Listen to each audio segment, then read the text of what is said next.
समय पहले की बात है। शिवनगर नामक एक सुंदर सा गांव हुआ करता था। उस गांव में एक गरीब लेकिन मेहनती मजदूर रहता था जिसका नाम राजू था। राजू बहुत ही ईमानदार और परिश्रमी इंसान था। उसके पास अधिक दौलत नहीं थी, लेकिन वह अपने जीवन से संतुष्ट था। उसके परिवार में उसकी पत्नी गीता और 2 बच्चे थे।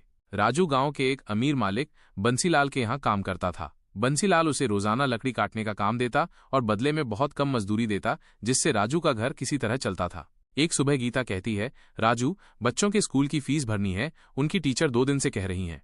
राजू बोला, पर गीता, इस पगार में मुश्किल से घर चल पाता है। आज बंसीलाल से पगार बढ़ाने की बात करूंगा। राजू ने बंसीलाल से पगार बढ़ाने की बात की, मगर हमेशा की तरह बंसीलाल ने टालमटोल कर दी और बहाने बना दिए कि बाजार में लकड़ियों के दाम कम हो गए हैं। कुछ दिनों बाद जब राजू को अधूरी मजदूरी मिली, वो बहुत दुखी हो गया। बच्चों की फीस, घर का खर्च, सब कुछ मुश्किल में था। राजू ने सोचा कि वो कहीं और भी काम ढूंढेगा। वो पूरे गांव में काम की तलाश करता रहा, लेकिन कहीं भी कोई काम नहीं मिला। थक हार कर जब वो लौटने लगा, तभी अचानक एक भैंसों का झुंड उसकी ओर दौड़ता हुआ आया। डर के मारे राजू एक गुफा में छिप गया। गुफा में उसे एक रहस्यमयी टोकरी दिखी। जैसे ही उसने टोकरी को छुआ, वहां एक जिन प्रकट हुआ। जिन बोला, डरो मत राजू, मैं जानता हूं तुम एक सच्चे और ईमानदार इंसान हो। ये जादुई टोकरी अब तुम्हारी है, लेकिन ध्यान रहे, जो भी चीज तुम इस टोकरी में डालोगे वो बार बार उसी रूप में निकलेगी, पर लालच मत करना।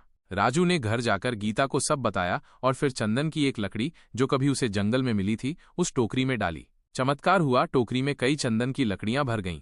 राजू ने उन्हें बेचकर अच्छा पैसा कमाया, बच्चों की फीस भरी, घर का खर्च चला और उसने ये राज अपने पुराने साथियों से भी साझा किया।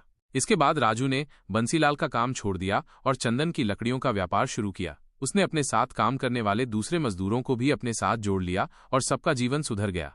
इस कहानी से सीख मिलती है, ईमानदारी और मेहनत कभी बेकार नहीं जाती। जब भी कोई मुश्किल हो, उम्मीद मत छोड़ो, और जब तुम्हारे पास खुशियां आए, दूसरों से बांटना मत भूलो।